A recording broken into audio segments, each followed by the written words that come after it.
Hi Terry, how are you? I'm doing very well, thank you. And good to talk to you this morning. Yeah, thank you. Thank you for taking the time to talk to me. I really appreciate it. Um, so Terry, as you know, Canada have qualified for the World Cup this coming December. It's their first World Cup since Mexico in 1986. Now that was 6 years before I was born. Um, so I've been following the team and I seen, Jesus, they're going to do this. They're going to qualify. I thought I've no idea how they got on in 1986. So I think I'll have a look on Wikipedia, see how they got on, have a look at their team. And when I looked at the squad, I seen the name Terry Moore playing for Glentoran at the time. 11 caps, no goals unfortunately, but had the caps. And then that was you, is that right? That's correct. Yes, it's an interesting story. How did Terry Moore from Northern Ireland play for Canada? Yeah. And it's an interesting story because my family, my mother and father, emigrated to Canada to Moncton, New Brunswick, Right. um, in the late 50s, 1950s. And there was went to for a better life, they said. Yeah. And they were there for 10 years. And in that time, three children were born in Canada, two sisters. Myself, I was born in 1958, so born in Moncton, New Brunswick. And my other sister was born here whenever they came back after 10 years. We came back to Northern Ireland in 1963. So the start was in Canada. Yeah. My memories as a young boy, and I still have great memories. It's hard to believe. One memory stands out, that I had a pair of ice hockey skates on before I had a pair of football boots on. Wow, yeah. And we were skating around an ice rink in Canada. We always asked, why did you bring us back to Belfast? And that was a big question. Mm. And my father said that he just got fed up shoveling snow for 10 years. And I think the winters were very, very hard in them days. I think that maybe things have changed now with a little bit of the climate. Mm. But it must have been hard winters. And he just said, I had enough. And he brought us back to Belfast. We were distraught coming back to Belfast, because as young kids we were used to open fields and everything else. So you can guess what it's like coming back to Belfast in the 1960s. Mm. And then all that followed. Yeah. So my sister said she would go back, and my sister went back at 18. Wow. And she's never, not saying never returned, but she has she's lived there for over 40 years now. Wow. Did she go back to New Brunswick or elsewhere? She went to Hamilton, Ontario. Hamilton, Ontario. Wow. Yeah, and she's lived there with her husband from here ever since. So determined to go back. I was determined to go back. Yeah. But that's another story. Whenever I was playing for Glentoran, I went to a fella called my ex-manager, Brian Halliday, was living in California, and he brought me out to San Diego, California in 1980-81 season to play for the San Diego Sockers, and I jumped at that opportunity. So that's how I went back again to America. Mm. With the most essential piece of documentation, and that was a Canadian passport. Because at that time three North Americans had to play for the team. So very, very. So the Canadian passport, born in Canada, all came into play in the big scheme of things. And whenever I look back, what a wonderful opportunity. Yeah, I was going to ask you how you ended up back in North America playing football or soccer, as they probably called it back then, and still do. Yes, that's how my ex-manager, Brian Halliday from Larne, wonderful, wonderful guy, and brought me over. And boy, what a place! San Diego. Yeah. You know, No snow there. From wind, rain, damp, and to the wide spaces of Southern California. It was a dream come true, and it was something that I always dreamt of. And I grasped the opportunity with both hands. Yeah, it was a good decision, most likely. So you mentioned your father shoveling snow. Why did your parents decide to emigrate? Like, did he have a job lined up, or was it just we're Yes, going for this? No, my mother's sister had emigrated, and she was there for many years beforehand. I think at that time a lot of people were emigrating. Yeah. Just out of, and he went to a job, yes, and he got a job on the Royal Canadian Pacific Railways as an electrician. Okay. And that was one of the reasons. I think the family still, say my sisters and myself, we were still questioning into our early teens, why did we come back? Yeah. And it was because it seemed to be a bit more, just the truth is, Jason, it seemed to be a bit of a struggle in Belfast. I seen the struggle my mum had Right. with a lot of stuff, you know. Yeah. Yeah, it's a difficult decision for any family to make, to emigrate, you know, especially when you have young children. And you can only imagine, like, at the time, such a gulf between what it would be like to grow up in Canada and what it would be like to grow up in Northern Ireland. Yeah. And then you look at, I'll bring in the aspect of the Troubles. Yeah, of course. Yeah. But all of a sudden, then they were bringing up teenagers, a son, in the Troubles of Belfast, and you know what was worse. Yeah. But and all the worries and the concerns. But thankfully, the football. What a wonderful football fraternity I was involved with, from Glentoran, the Irish League, all the players, all from different backgrounds, you know, all mixing together. I think football kept this province, and for me, kept us sane through all the difficulties, and it's a common, if I could say, a common religion. Yeah, exactly. It is. It Yeah. is. And the football guys that we know that we're still friends and we still keep together, you know. Yeah, and it's not just, you know, a common religion with Christianity. It's, you know, you have Muslim players playing with Catholics, you have Muslim players playing with Protestants, Jewish in That's Israel. right. In Israel, you have Arab players playing with Israelis, and that can only happen in football, you know. It can only it can happen in football.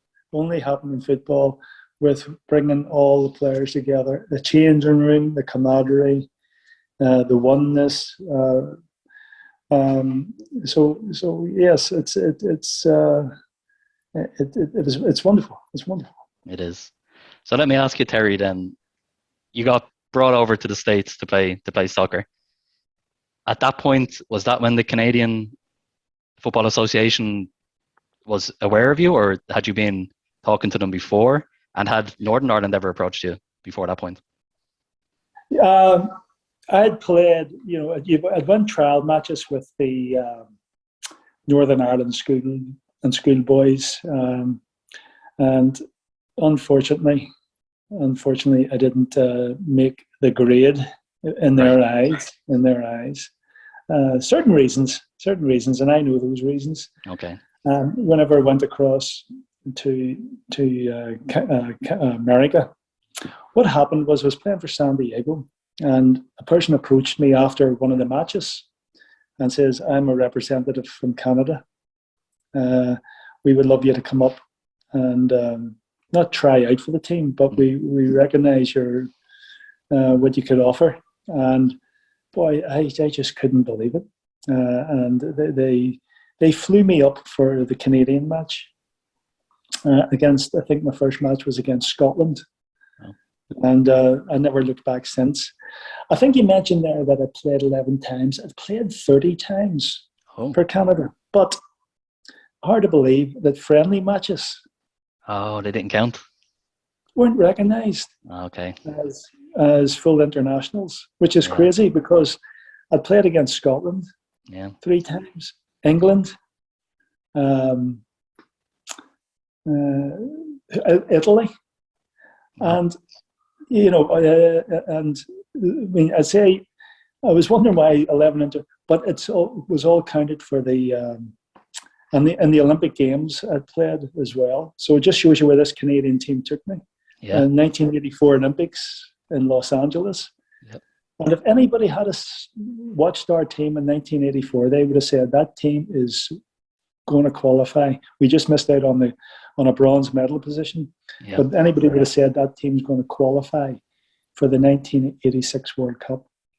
And so I say, played close to 30 games for them, but 11 were just recognised as full international caps, which is a bit, say, of a strange one because of the competition and the quality of the opposition we played in the friendlies. Yeah, well, it's a shame that you're not officially down as 30, but you know that you played 30 times, so you have 30 caps. I do. So yeah, I was actually going to mention the 1984 Olympics in Los Angeles. You played every minute of every game, if I'm correct. Every minute of every game. Did you take a penalty against Brazil? No, I didn't. You didn't. I didn't. You were eliminated by Brazil in the quarterfinal. By penalties, By and penalties. we got. And it still rankers with the Canadians that they were denied a goal that was never offside. I wish VAR had been in. Yeah. And we actually were a better team than Brazil. Yeah.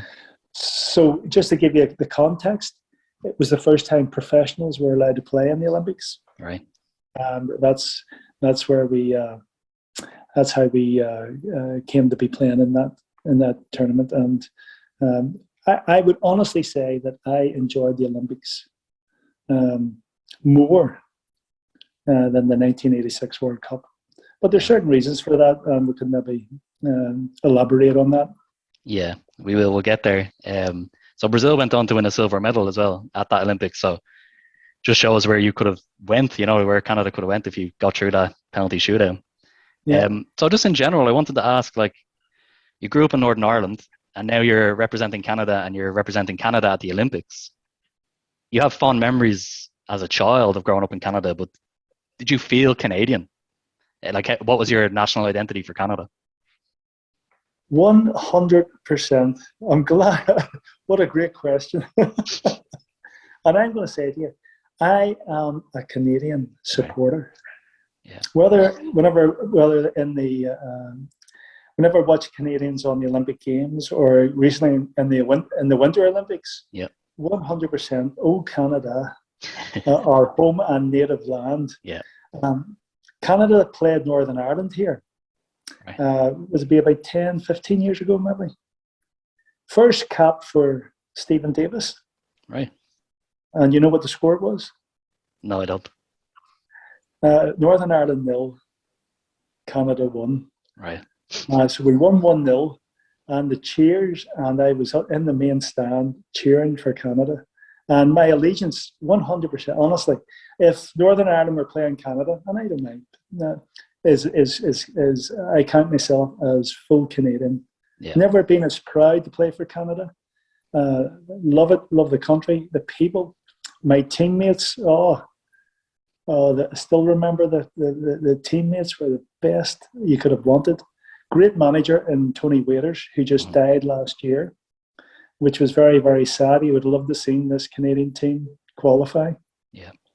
Other management on the team, and nothing but a fond memory. And so to answer your question, Canadian blood. Fantastic. It is. Yeah. So can you not hear the Canadian accent? A little bit, no. I can hear it a little bit, but not really. So then if we move on to, let's say, 1985, 1984, qualifying for 1986. At the time, only one team from CONCACAF was qualifying for that Olympics, because obviously Mexico was hosting. And you guys went unbeaten. Yes. I played. The sad thing on my part but this is being selfish, is that I played in seven of the 8 qualifying games. Yeah. The last game I was suspended. All right. And the guy that took my place, who'd never played and wasn't even attached to a team, finished up playing in the 3 games in the World Cup in Mexico, which was sad on my part, not just for me, but I mentioned that my family is sitting and watching. Can I even mention can I not get on here? Yeah. For a short period of time. Yeah. Because all we did, we took 18 players away.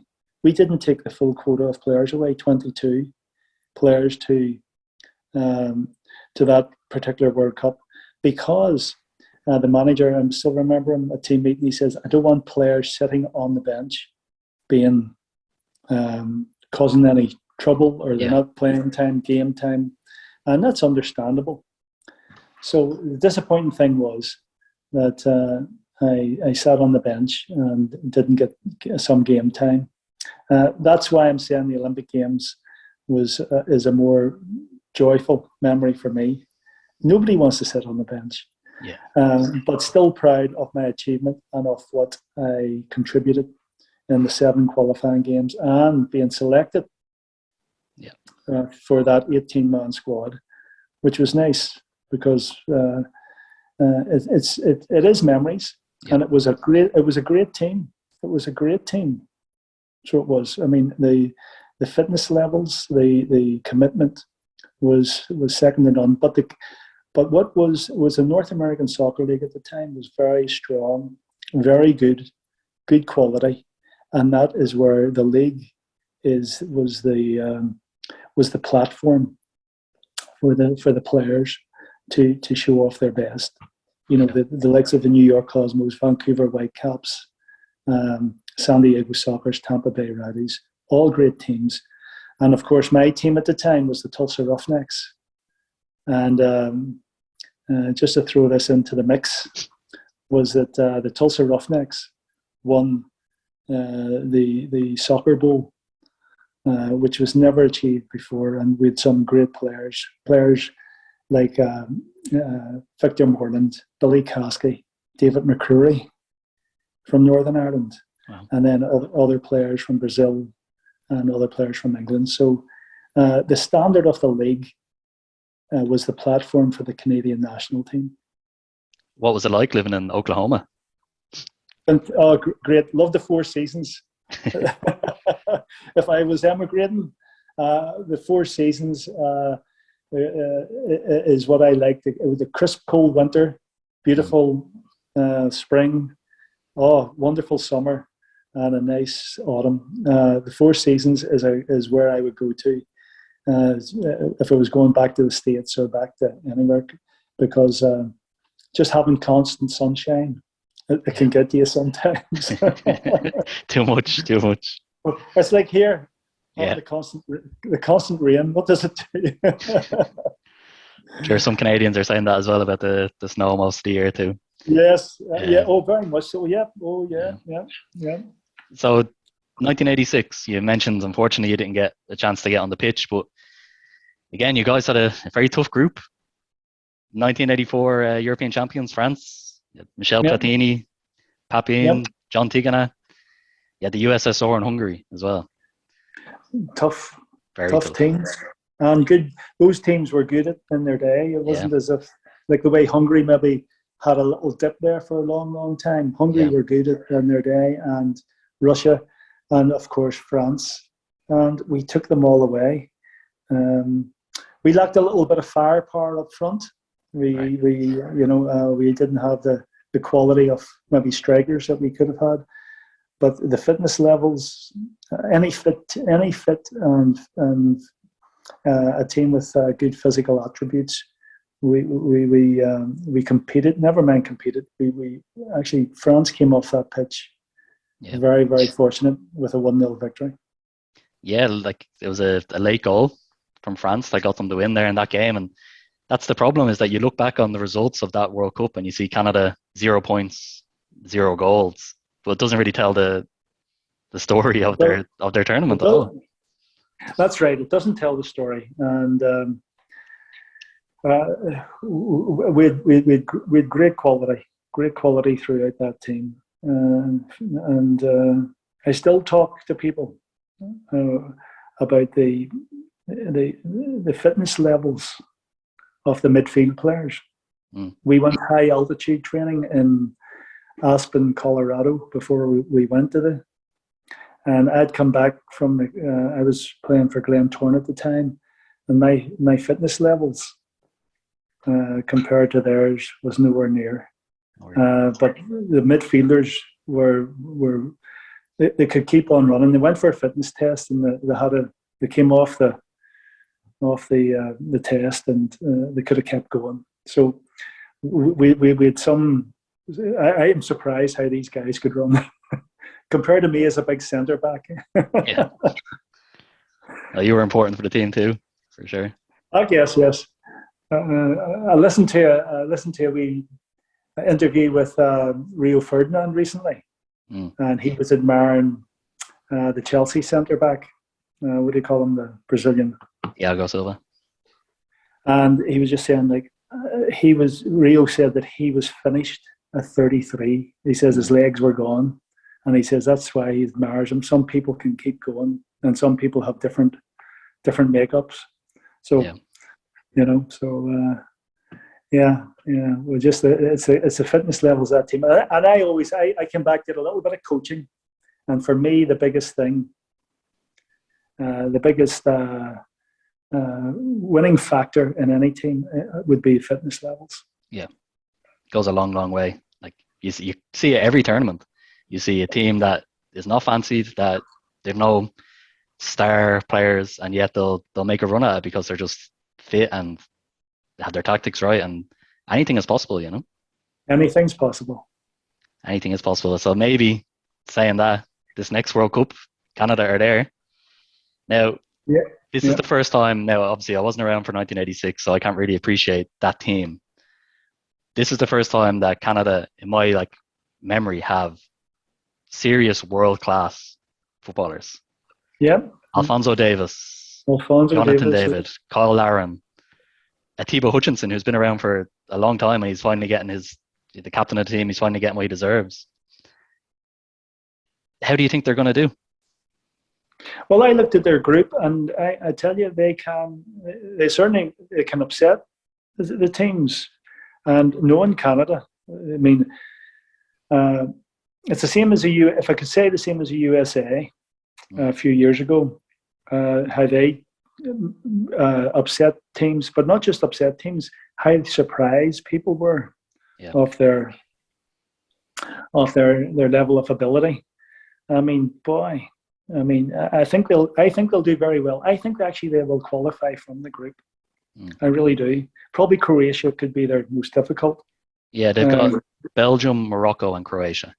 Yeah, will be their most. You may say Belgium, but I think Croatia could be a difficult one. Morocco, oh boy, I tell you, we played a certain team in the Olympics, and I never seen a team like them. They were fantastic. It was Yugoslavia at the time. Yeah, it was the best team I had played against, and one other team at that time was Cameroon, unknown, and we couldn't believe the skill level. Yeah. Of them. So Morocco could be a surprise, but I think they'll get a result against Belgium and Croatia, and then or one of those two teams. But Morocco would be the one they're looking to get the full points, 3 points. Yeah. And I think they believe in themselves, and that goes a long way as well.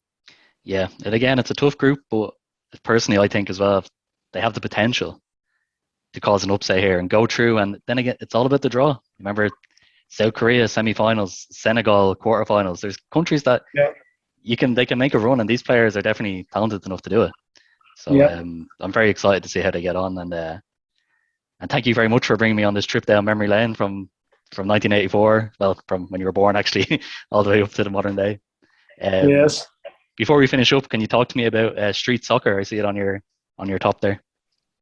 Yes. So I'm sort of a lifetime in football. Might had a spell with first of all going back to Crusaders there with Stephen Baxter and with Ballymena with Roy Walker, and I'm still involved with football. I'm the ripe old age of 64 now.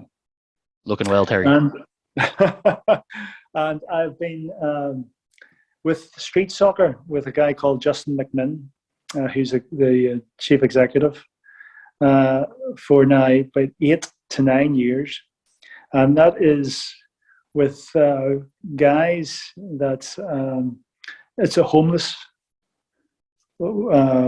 fraternity within Belfast. It started off there. Now we've moved into, there's a little bit more refugees coming to our street soccer. Okay. On average, we've got 3 different days that we meet and play. Overall, there's about maybe 80 to 100 come to those. So it's a level. I mean, it's throwing out bibs and cones, and there's a little bit of coaching. We try to do certain 11-a-side games, but it's mostly 5-a-side, 4-a-side, and just to be involved with them and get to know them and getting to know everybody. And I enjoy it immensely. Listen, I have had the ego of being at the top, if you want to call it that, and I'm being maybe tongue in cheek there. I enjoy it at any level because it's people and they enjoy that. You throw that ball out there, and it's nice to see people's lives. So what I'm trying to do now, can I change people's lives? All I can do and all we can do is give them opportunity, because with the football, we do a little bit of workshops, employability, mental health training, and et cetera, et cetera. So that's where I'm involved in now. So football has been good to me. It has given me a great life, great memories, downs as well as ups. Yep. And what football does for these guys is the commitment. Be here on time, get here, discipline on the football field. And I just try to bring in my own little way, an experience of life. And tell you, it might sound a strong word, but a love for these guys, because I could see how easily in my life I could have went wayward in the 1970s. And these guys are no different. So we're just trying to help.